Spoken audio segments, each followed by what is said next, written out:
नमस्कार मित्रांनो, स्वागत आहे तुमचं आताच्या ब्रेकिंग न्यूजमध्ये।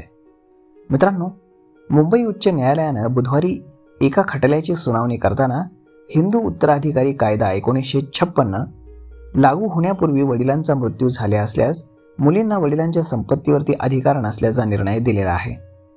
न्यायमूर्ती S.S. चांदूरकर आणि न्यायमूर्ती जितेंद्र जैन यांच्या खंडपीठानं 2007 पासून प्रलंबित असलेल्या एका प्रकरणामध्ये हा निकाल दिलेला आहे। न्यायालयानं म्हटलंय की 1956चा कायदा लागू होण्यापूर्वी त्या व्यक्तीचा मृत्यू झाला असल्यानं त्याच्या मृत्यूच्या वेळी अस्तित्वात असलेल्या कायद्यानुसार त्याच्या मालमत्तेचं वाटप करण्यात आलेलं आहे आणि त्यावेळी मुलींना वारस म्हणून मान्यता देण्यात आलेली नव्हती। मुंबई इथं यशवंतराव या व्यक्तीचा 1952 मध्ये मृत्यू झाला होता। 1930 मध्ये त्यांची पहिली पत्नी लक्ष्मीबाईच्या मृत्यूनंतर यशवंतराव यांनी भिकोबाई यांच्याशी पुनर्विवाह केला, ज्यांच्यापासून त्यांना चंपूबाई ही मुलगी होती। काही वर्षानंतर त्यांच्या पहिल्या पत्नीची मुलगी राधाबाई हिनं तिच्या वडिलांच्या अर्ध्या संपत्तीवरती दावा केला।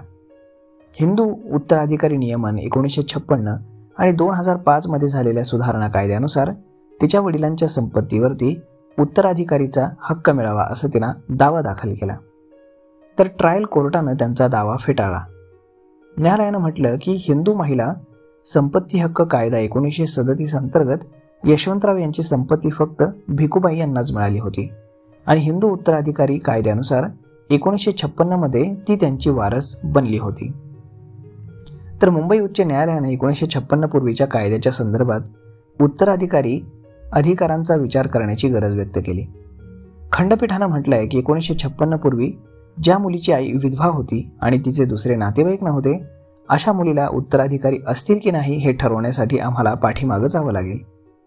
न्यायालयानं म्हटलं की हिंदू महिला संपत्ती हक्क कायदा 1937 मुलींना उत्तराधिकार प्रदान करत नाही, कारण त्यामध्ये स्पष्टपणे फक्त मुलांचा उल्लेख केलेला आहे। जर कायद्याचा हेतू मुलींना समावेश करायचा असेल तर तो स्पष्ट झाला असता, असेही न्यायालयानं नमूद केलं। खंडपीठानं म्हटलंय की 1956चा हिंदू उत्तराधिकारी कायदा, ज्यामध्ये मुलींचा प्रथम श्रेणीतील वारस म्हणून समावेश आहे, तो कायदा पूर्वलक्षीपणे लागू होत नाही।